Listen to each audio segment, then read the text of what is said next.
Boa tarde, amigos. Nós recebemos com muito prazer André Araújo, que é o presidente da Abrazel. André, o que é a Abrazel? Bom, a Abrazel é a Associação Brasileira de Bares e Restaurantes. Ela é uma entidade nacional, já existe há 30 anos, 28 aqui em Pernambuco, fundada pelo nosso colega hoje do Conselho de Administração, Bob Fong. E de lá para cá, sou o 8º presidente. E tem uma particularidade, João. A Abrazel, em Pernambuco, é a única do Brasil que ainda tem nos seus quadros, atuando, todos os outros 7 presidentes, ex-presidentes. Não é? E, com isso, a gente demonstra que Pernambuco trabalha de forma muito unida no setor. Agora, esse setor de bares e restaurantes tem muita rotatividade, né? Tem uns que fecham, outros abrem, né? É verdade. Bom, é tudo uma situação ligada à economia, principalmente, e também à gestão. Né?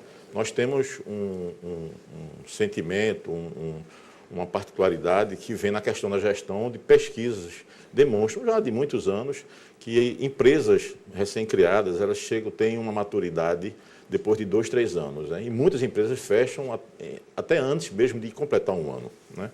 Isso se deve a um fator de gestão e também ao momento econômico que é vivido. Se tiver um período de muita instabilidade, de crise, e o Brasil está tendo algumas crises, né? Passou um período mais estável depois do Plano Real, mas depois voltou a ter essa última crise agora de 2015 para cá, que realmente afetou não só o setor de bares e restaurantes, o setor da alimentação fora do lar, como nós chamamos, mas toda a cadeia econômica do país.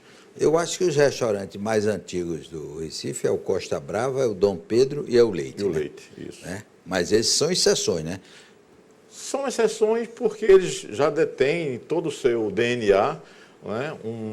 Primeiro, uma espécie de vínculo afetivo. Né?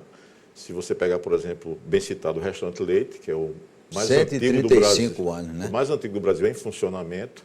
Né? Ele tem na sua frequência, né?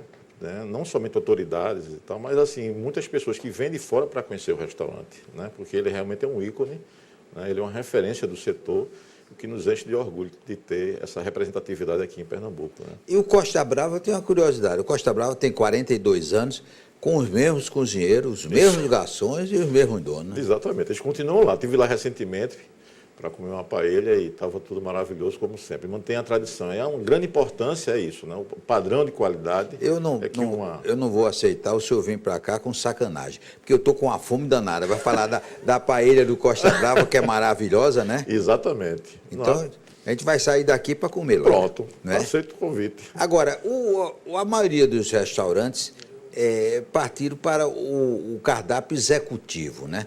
Hoje, praticamente, se não tivesse cardápio executivo, sobram poucos, né?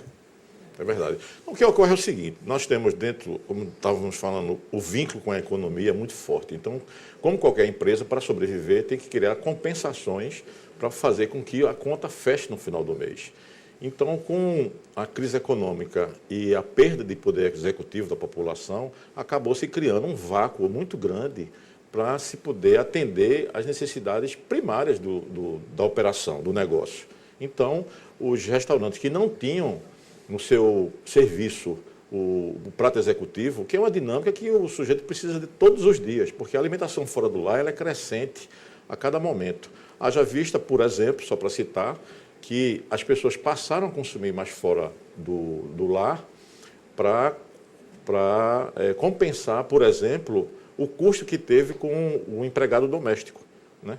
Esse item acabou afetando o comportamento das pessoas, se tornou muito caro e as pessoas...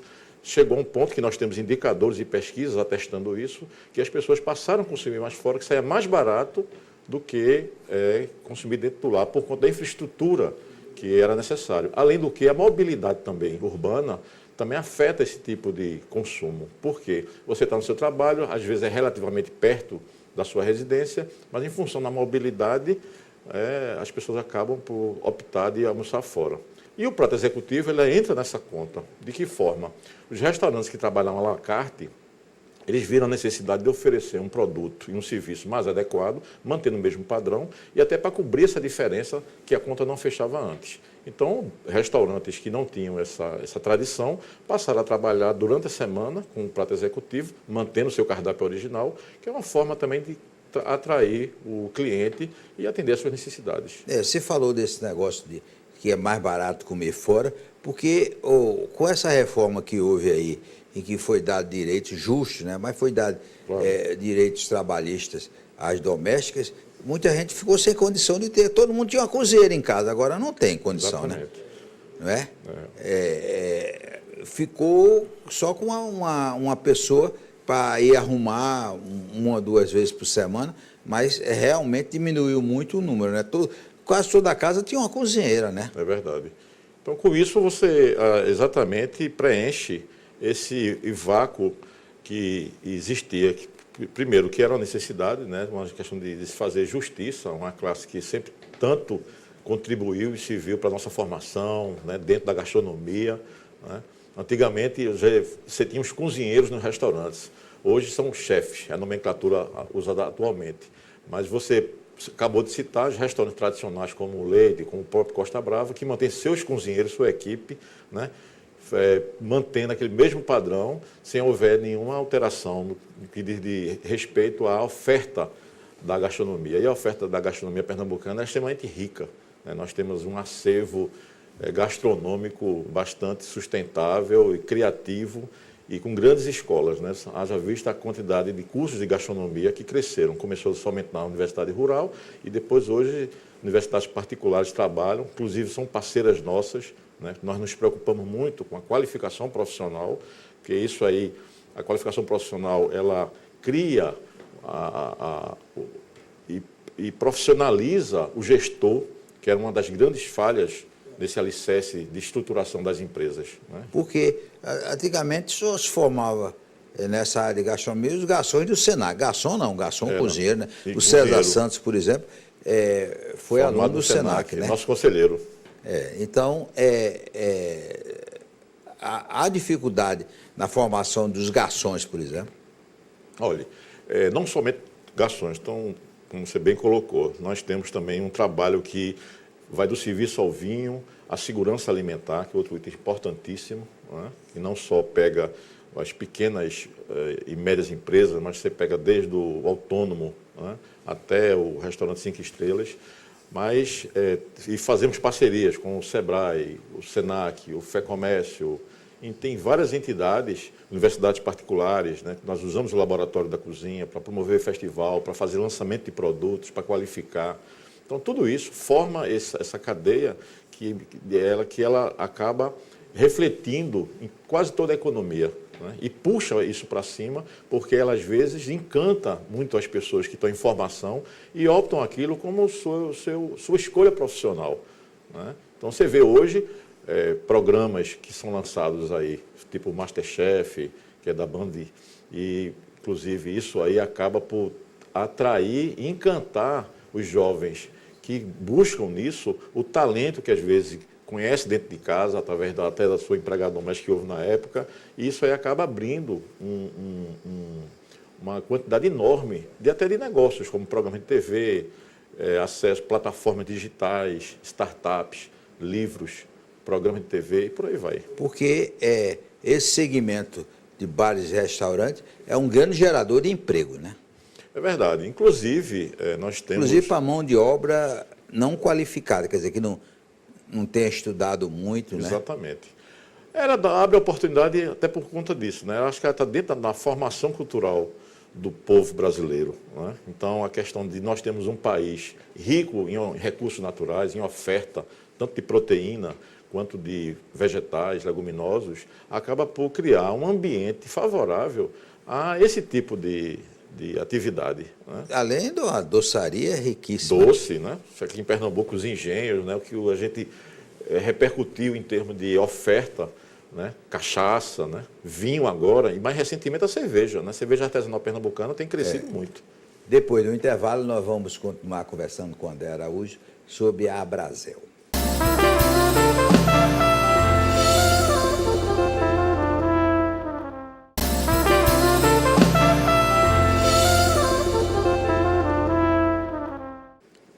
vamos continuar conversando com o André Araújo, que é o presidente da Abrazel. A Abrazel de Pernambuco, André, tem quantos associados? Olha, hoje nós temos o setor de alimentação fora lá de Pernambuco é feito por aproximadamente 7.000 CNPJs ativos. 7.000? CNPJs ativos. Isso vai desde o pequeno empreendedor do MEI, microempreendedor individual, até os grupos grandes, as redes, né, que trabalham com o lucro real ou presumido. Né. Desses, nós devemos ter alguma coisa em torno de 5% a 7% do setor, o que demonstra que o associativismo ainda engatia no Brasil, mas é um fator muito importante para defender toda a classe, porque, sendo associado ou não, o operador, o lojista, o dono de bar e restaurante, ele é beneficiado porque a lei é para todos. Então, todos os benefícios que nós conseguimos, né, há sempre uma luta em termos de benefícios fiscais, que aqui em Pernambuco nós conseguimos, na gestão do meu atual vice-presidente, que foi meu antecessor, o Núncio Natrielli, ele conseguiu a redução do ICMS para o setor, de 4% para 2,2%, o que representou uma fuga muito grande das despesas, né, que comprometiam muitas empresas. Isso, inclusive, pode até ter sido um fator de muitas empresas terem conseguido sobreviver na crise por conta de suas despesas tributárias terem tido o benefício. Nós tivemos recentemente, com muito sucesso, o evento de Bar em Bar. Quais são os principais eventos que a Abrazel promove? Olha, nós temos um calendário que ele vem durante todo o ano cumprindo uma tradição que vai do começo do ano até o final. Sei que no Carnaval tem lá uma praça de alimentação. Tem a Arena Gastronômica já, que vai para o 12º ano, uma parceria que nós temos com... Tem um bloco, né? Tem um bloco também, né? Só Como na Rua. Só Como na Rua, que né? foi fundado pelo nosso também ex-presidente, Leonardo Lamartine.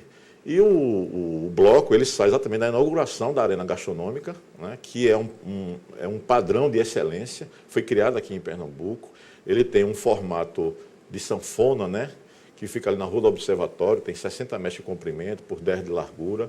São feitos por aproximadamente 15 bares que são convidados, formando um mix de alimentação para atender o folião.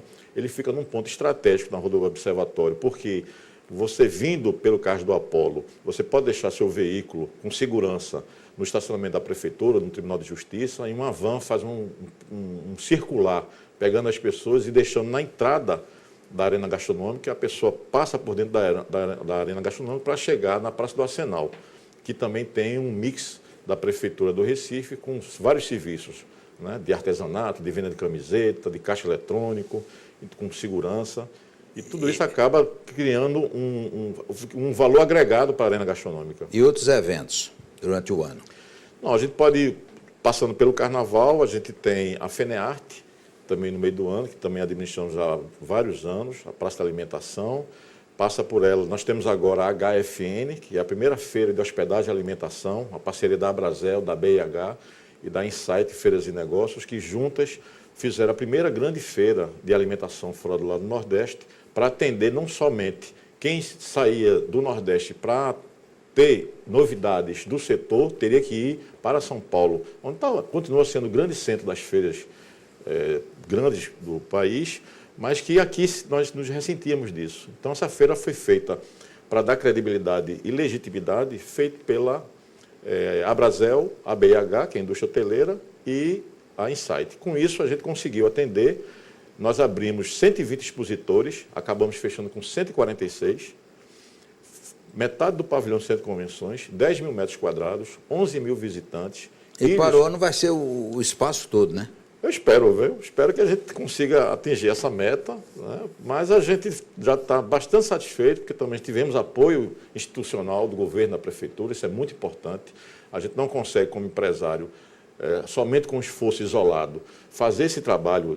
Isso em qualquer setor, né, João? Se você tiver o apoio do governo, né, que tenha a sensibilidade, que tenha a perspicácia, né, que tenha a expertise de trabalhar com os setores, com as entidades, a gente fortalece a economia, a gente traz novidades, aumenta a malha de emprego, oferta tecnológica também, participação de startups, né, com vários aplicativos voltados para o setor da alimentação. Hoje a gente está cheio aí, desses aplicativos de pedido. iFood, não sei mais. São vários, Abrafood, por aí vai. Então, a gente tem aqui em Pernambuco, a gente tem uma ilha de competência muito bem estruturada, né, já tradicional, com muitos anos. Todas essas feiras que eu citei, elas já são antigas. E a HFN vem suprir essa necessidade, que eu acho que é o que faltava para a gente fechar o circuito de oferta do setor, para a gente poder dinamizar mais a economia. Né? Ô André, esse setor, principalmente os bares, teve um grande abalo com a lei seca, né?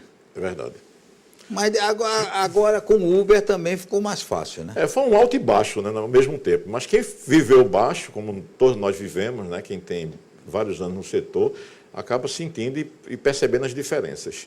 Na realidade, o Congresso, quando aprovou a lei seca, foi na melhor das boas intenções. Só que ele não foi bem conduzido. Por quê? Porque o setor, na época, não foi ouvido. O Congresso, e há um hábito ainda, uma cultura muito isolacionista por parte de muitos parlamentares de oferecerem leis que às vezes são inócuas, elas não atendem à necessidade do cidadão e das empresas. Né? Então elas ficam apenas jogando um pouco para a plateia para ter um efeito midiático e no frigir dos ovos não resolve nada. A lei seca ela é importante para administrar, porque o consumo de álcool e direção não combina, a Brasil é contra isso, apoia a lei, apoia essa legalidade.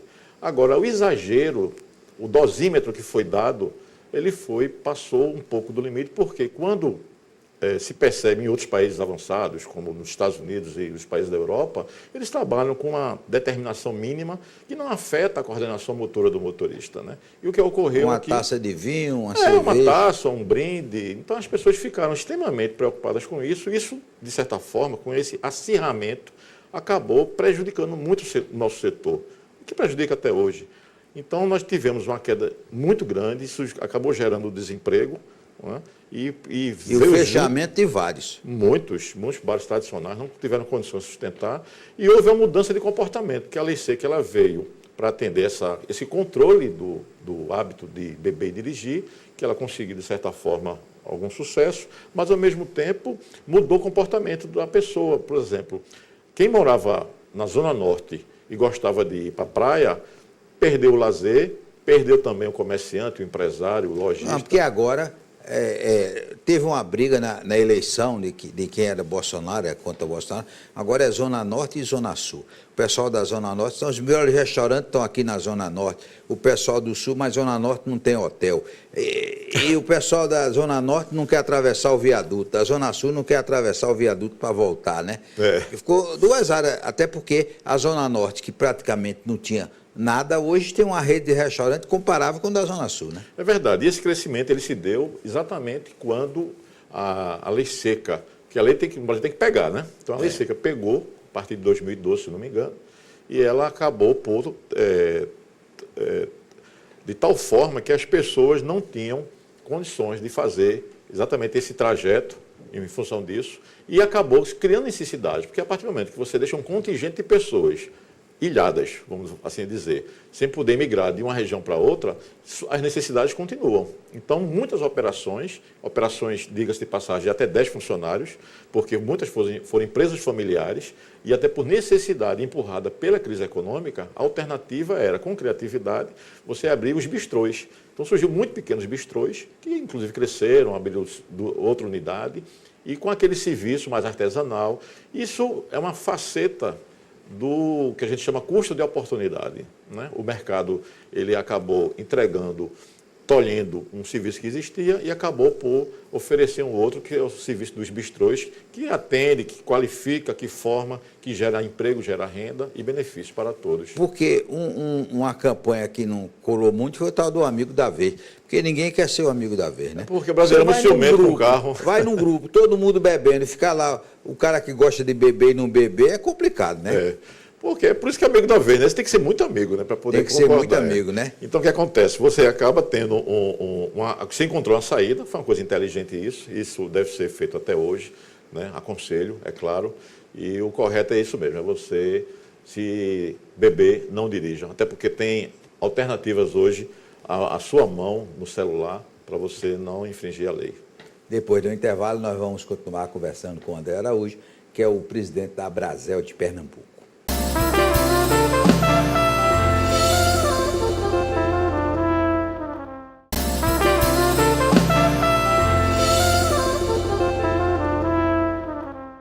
André Araújo, começou a surgir um problema entre os restaurantes e os food trucks, mas parece que você administrou, não foi?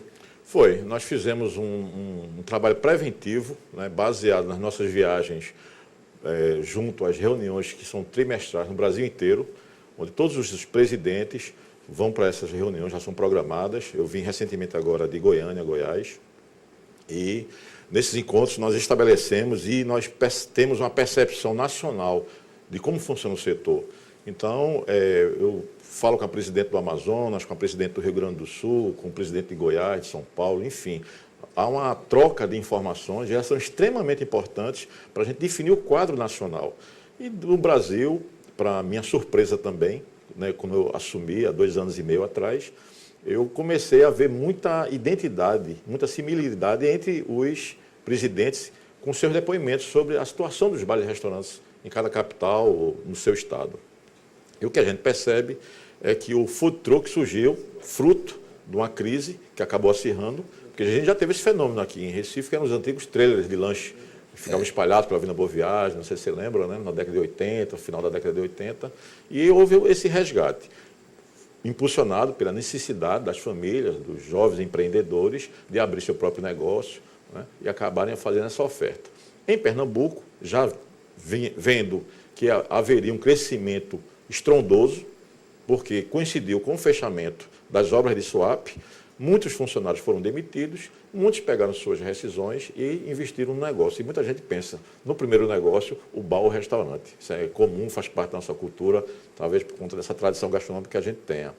E a gente fez um trabalho preventivo no sentido de negociar com o setor. Então, eu convidei o presidente da Associação dos Food Trucks de Pernambuco a gente fazer uma aproximação com a Brasel, até porque pela Brasel também você legitima o setor e dá credencial para ele, por exemplo, fazer um curso no Sebrae, porque o Sebrae trabalha com as entidades, né, representativas, fazer curso de especialização na formação de negócio, na segurança alimentar, tudo isso é importante porque é exigido pela vigilância sanitária e o profissional tem que estar qualificado, tem que estar preparado para lidar com a alimentação, com a sua segurança e com o público. Então, nós acenamos para isso. Houve uma audiência pública na Câmara dos Vereadores do Recife e com participação da Secretaria de Turismo da cidade. Nós conseguimos alinhar um documento onde tivemos compromisso de ambos os lados para formalizar o setor. Conseguimos avançar bastante, inclusive criamos o maior ponto de divergência era a aproximação dos food trucks junto aos restaurantes já estabelecidos, o que criava um ponto de conflito, porque o cara está lá com o seu negócio montado há vários anos, pagando seus impostos, né? IPTU, inclusive, e tudo. E chega um food truck que não tinha essa licença, vamos assim dizer, e acabava criando esse tipo de embate. Nós nos intervimos no momento, fizemos a reunião, fizemos um acordo, os food trucks têm que estar a 80 metros distantes dos bares já estabelecidos, isso acabou virando a lei e, em concordância com o setor, a gente acabou avançando. Passou-se essa moda de truque, porque eles estavam todos muito espalhados na cidade como um todo, né? E acabou se criando os food parks, que acabou sendo uma forma alternativa boa também para a população. E isso aí acabou criando uma convergência. Então, a gente transformou uma situação de dificuldade num ponto de facilidade para todos. Agora, a coisa de criatividade, tem algumas pizzarias que estão botando os vendedores nos cruzamentos, né? Exatamente, é. Agora, tem outros que vendendo quentinha, esse pessoal não está na Brasel ainda. Não está não. A Brasel só trabalha com o pessoal que está legalizado. Tem que ter CNPJ ativo, um endereço, né, para poder, qualificação profissional, porque agora está na técnico. moda esse negócio da quentinha, né? R$5, R$6, ninguém sabe. Isso puxado muito mais pela crise. Pela crise, né? Isso não é normal, é um ponto fora da curva, mas pegando a questão da pizza, que você colocou muito bem, a venda nos cruzamentos, começou com um restaurante que tinha ali no cruzamento da Agamenon Magalhães, justamente por conta já que Maomé não vai a montanha vai a Maomé. Então, se pegou um serviço e às vezes o sujeito está com pressa, a questão da mobilidade, está ali no trânsito, está com um pouco de fome, tem um cara vendendo um refrigerante, uma água, e agora pizza, né? Então, com aquilo, ele resolveu um problema e o proprietário do restaurante encontrou uma forma criativa de aumentar seu faturamento. E tem agora, em alguns pontos da cidade, pessoas vendendo água minerais com smoke, como o garçom fosse. Pois é, o charme, né? O cara tem que criar aquele ambiente, né? Tal qual um restaurante, de vez em quando você tem que mudar a decoração, você tem que criar um ponto de tornar mais agradável o local. E acabou por personalizar. Porque vender água, qualquer um vende. Agora, você comprar água de um cara que está com um smoke ou está com uma gravatinha de garçom, é mais simpático, é mais atraente e acaba ajudando o cara a vender água, o negócio dele, né? Não criaram, né, o negócio da pipoca. E agora começou a aparecer rato nos sacos de pipoca. Um vendedor de pipoca, a me disse, olha, caiu muita venda de pipoca, as pessoas com medo de encontrar um rato dentro da pipoca. Só no Brasil, né? Infelizmente, isso aí foi uma falha isolada, acredito, dessa linha de produção, dessa fábrica, né? Porque ninguém faz isso se não houver uma falha na segurança, né? Mas, por exemplo, se acontecesse nos Estados Unidos, o responsável ia para a cadeia. Tem essa questão, né? Alguém é responsável, né? Alguém pode não ser o dono, mas é o técnico, é o químico, alguém é responsável. Eu acho que tem que haver um sentimento de maior cobrança e respeito às leis, né? Já que há um dano, tudo é medido pelo dano. Se o dano é muito grande para a sociedade, tem que se encontrar um responsável, né? Quando não há, fica se fazendo banho-maria como se tudo fosse igual, e não é. Nós queremos agradecer a André, dar os parabéns. Realmente, a Brasel é uma entidade que presta excelente serviço, né? Somente nesse setor que interessa a todo mundo do lazer, que é o bar e restaurante. Um forte abraço e até o próximo sábado, se Deus quiser, aqui na TV Tribuna.